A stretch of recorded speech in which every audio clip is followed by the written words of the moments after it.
I've lived in Hood River, Oregon for the past 5 years, and one of my favorite things about this area is how close I am to some of the best hiking trails in the Pacific Northwest. I'm either out on the trails or the river almost every weekend, rain or shine. There's just something about being surrounded by towering trees, mossy rocks, and the sound of rushing water that grounds me. One of my oldest friends, Aaron, drove over from Portland for the weekend and had been talking about wanting to explore more of the Columbia River Gorge, so I suggested we hike the Eagle Creek Trail. It's about a 40-minute drive from Hood River, and it's one of those must-do hikes if you love waterfalls. Erin isn't as much of a hiker as I am, but she's always up for an adventure, so we planned a Saturday morning hike. The trail is about 12 miles out and back to Tunnel Falls, but I told her we'd keep it casual and just go as far as we felt like. Maybe to Punch Bowl Falls or a little farther if the weather wasn't too bad. It was October, and the forecast called for rain and fog, which didn't bother me at all. If anything, it made the gorge feel even more magical. We got to the trailhead at 8:30 a.m., and it was already misty. The parking lot was quiet, with only a few other cars, which was a nice surprise since the trail can get really crowded on the weekends. We threw on our rain gear, grabbed our packs, and headed out. The first mile of the trail is pretty straightforward, following the edge of Eagle Creek. Even though the trail is well maintained, it gets sketchy in places where it hugs the cliffside. There are sections with steel cables bolted into the rock wall for you to hold onto, which I warned Erin about. She laughed it off, but I could tell she wasn't super thrilled about the idea of steep drop-offs. About a mile in, the fog started to thicken, rolling through the trees and making it hard to see more than 30 or 40 feet ahead of us. I was pointing out little landmarks and things I loved about the trail when Erin stopped suddenly. She didn't say anything at first and just looked past me with her head tilted.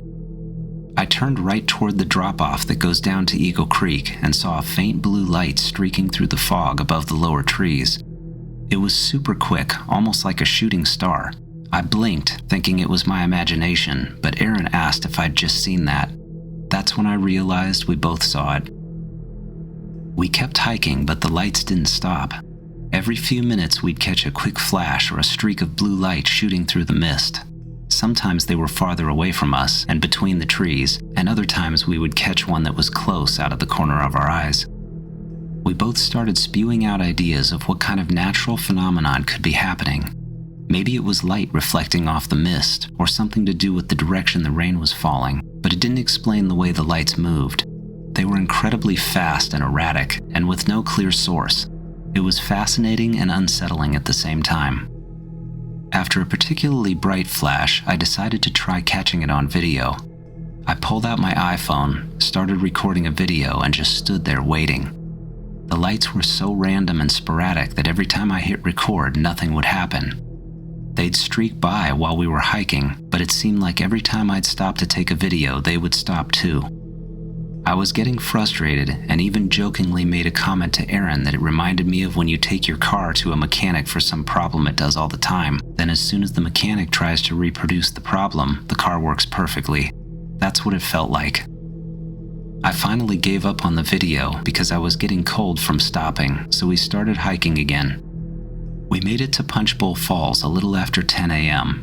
The fog was so thick that you could barely see the falls, but we stopped to take a few photos anyway. Standing there with the roar of the water and having seen these strange lights flickering in the fog all the way to the falls, it felt like we were in some otherworldly place. Erin joked nervously that maybe they were tiny UFOs or spirits in the forest, but I think both of us were still convinced it was most likely something natural. It was easier to think of them as something harmless, even if we didn't know what they were. We decided to push on toward Lewitt Falls, which is about 3 miles from the trailhead. This section of the trail gets steeper, with more of those cliffside paths where you hold onto the chains bolted into the rock. The lights were still out there with us the whole way, sometimes disappearing for long stretches, only to reappear when we thought they were gone. At one point, Erin stopped walking and said she felt like they were following us. I couldn't disagree. By the time we reached Lewitt Falls, we both decided we'd had enough of the wet and cold and were ready to head back out. The rain was coming down harder now too, so we turned around and started hiking back. After only about 20 minutes, we started to notice the lights were gone. We didn't see a single flicker or flash on the way out. The fog was still thick and the rain hadn't let up, but whatever we'd been seeing the last couple of hours had completely stopped. We made it back to my car around 1 p.m., muddy, soaked, and still trying to make sense of the whole day. I remember sitting in the driver's seat, staring out at the rain-covered windshield and feeling this strange mix of relief and disappointment. I was glad the lights hadn't turned out to be something dangerous, but I also felt like we'd experienced something rare and unexplainable, and it was over. We cranked up the heater and started making our way back to Hood River for warm food and a good IPA. We talked the entire drive back about our morning and what an amazing and weird experience we'd just had together, and to this day we both feel so lucky to have seen it together. I don't know what the lights were, maybe some kind of atmospheric phenomenon or something electrical. I've hiked Eagle Creek many times since that day, but I've never seen anything like it again. Aaron and I still talk about it, and we've started calling them our little forest fairies.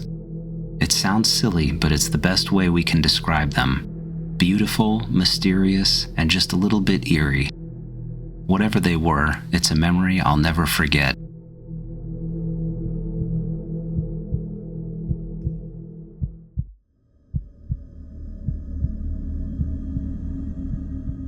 It was November 1994, the week after Thanksgiving, and we were heading home from our cabin near Payette Lake, just outside McCall, Idaho. The cabin was our spot to decompress and enjoy some quiet time in the mountains, and this trip had been the usual mix of turkey and stuffing, family games, late nights, and too much pie. We had packed up a day early because we were trying to avoid a small snowstorm that was supposed to hit later that night. It was me, my wife Karen, and our 2 kids, all packed into the Ford Explorer that had taken us on more trips than I could count. We were driving down Route 55, winding our way out of McCall and through the smaller towns that lined the way to Boise. The sun had just gotten lower on the horizon, casting that darker blue light over everything, and it was around 4:30 in the afternoon. We thought about stopping in a little town called Cascade for a bite to eat, but decided to push on since the kids were tired and we all just wanted to get home. Traffic was light and the road was mostly empty, with the occasional group of cars passing by. Karen was flipping through Christmas CDs, the kids were dozing off in the back seat, and everything was pretty normal until we took this tight curve near Smith's Ferry.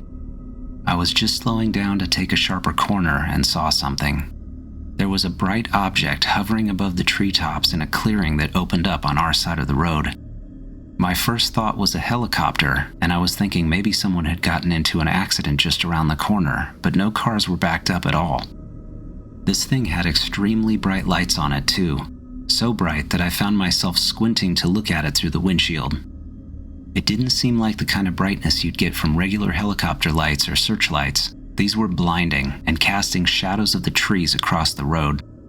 This is an odd thought, but I remember wondering if they were shooting a movie out there and using those big Hollywood lights.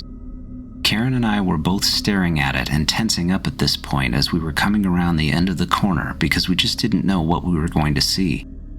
The kids were wide awake now and asking what it was. I said out loud probably a half dozen times that it had to be a helicopter, but it didn't look like one.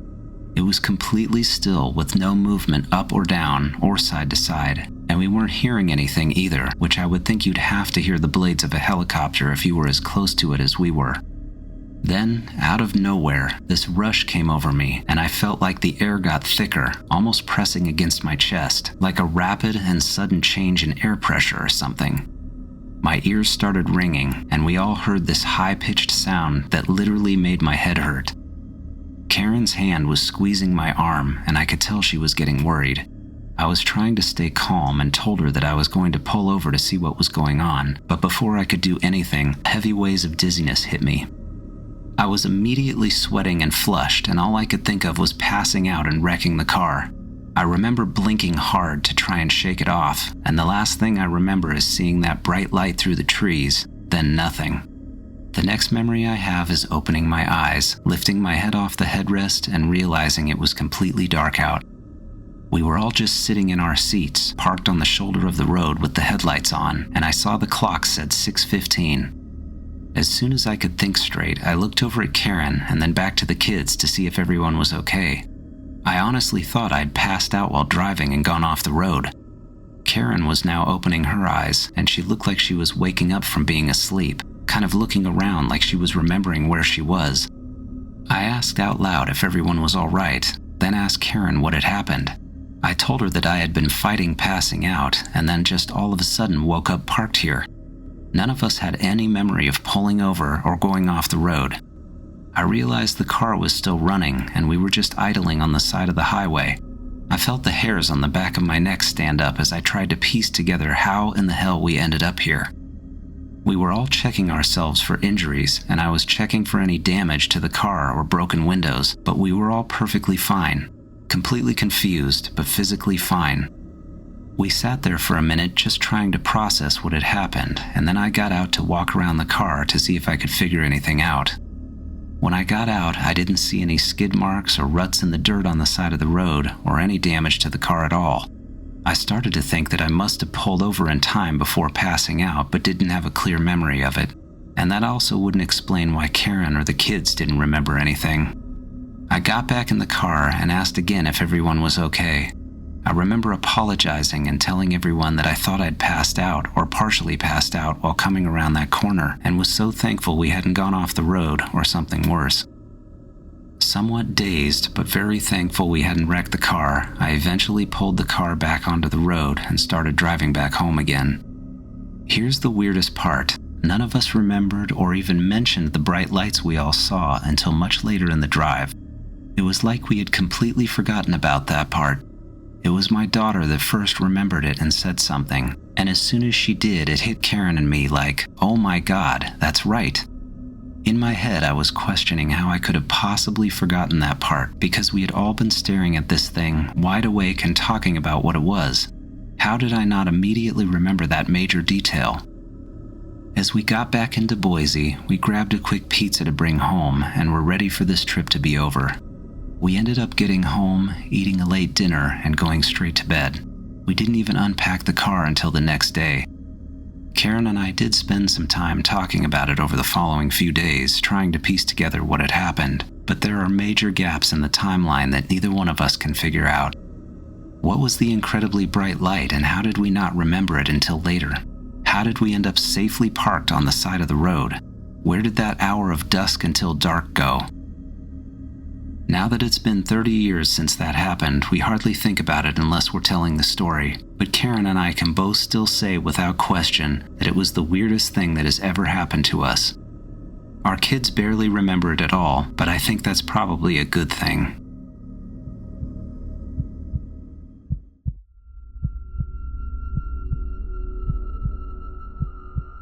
During my senior year of high school, back in 2013, a group of about 7 friends and I went camping in the woods of Pennsylvania. We had picked a spot nestled in a valley, setting up our campsite on the slope of one of the hillsides. It was the kind of place where, at night, the only light came from the stars and your campfire. It was around 11 o'clock at night, and we were all sitting in a half circle around the fire, laughing and talking the way you do on those kinds of trips. The fire crackled in the middle of us, sending sparks up into the darkness. That's when Mike, one of my friends who was sitting at the end of the half circle and facing out into the valley, suddenly said, "Whoa." We all turned at the same time, following his gaze toward the center of the valley. At first, all we could see was what looked like the light of a plane moving through the darkness. It was large and steady, but it wasn't flashing the way a plane's lights usually do. I also noticed that it wasn't just bright, it was big. That was the first clue that this wasn't normal.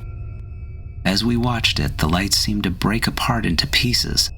For a second, I thought pieces of it were falling off as it moved down the valley, but as it kept moving, it became clear that pieces weren't breaking off, and what we were looking at was a massive V-shaped object with about 7 lights running down each side. We had first seen it from the side, and the angle must have made it appear as one single large light. Now, as it passed us, the shape became obvious. The size of it was staggering. It wasn't just big, it was enormous, almost stretching across the width of the valley. What struck me most was how silent it was. This thing was gliding through the air without making a single sound, not even a distant engine hum. You'd expect some kind of noise coming from something so large, and that didn't make any sense to me. We could tell it was one solid object because as it moved, the spaces between the lights blocked out the faint glow of the houses on the other side of the valley. It wasn't just lights in the sky, this was a single, solid craft. We all sat frozen, watching it as it moved down the valley and away from us until it eventually disappeared around one of the hills. None of us spoke for at least a minute. I remember glancing around the fire and seeing the same expression on everyone's faces. Shock, disbelief, and maybe a little fear. Finally, someone broke the silence and said, "Well, that just happened." That seemed to open the floodgates, and we all started talking at once, trying to process what we had just seen. Every single one of us was describing the same thing. The V shape, the lights down each side, and the way it moves so silently. Mike, the one who had first noticed it, gave us his perspective. From where he was sitting, facing directly into the valley, he had seen what he thought was a very bright star at first, just a single point of light in the night sky, but it got brighter and brighter, and then suddenly dropped straight down into the valley. He said it stopped for a moment, hovering in place, and then started gliding forward through the valley.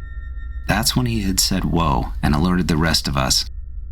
Needless to say, none of us slept well that night. Every little sound in the woods seemed amplified, and the memory of that massive, silent craft lingered in our minds. We stayed up talking in hushed voices until the fire burned down to embers. The following days at school were almost as strange as the encounter itself. At first, we couldn't stop talking about it, but then as time went on, the reactions within our group began to change. Some of us stayed eager to recount what we'd seen, while others began to downplay it.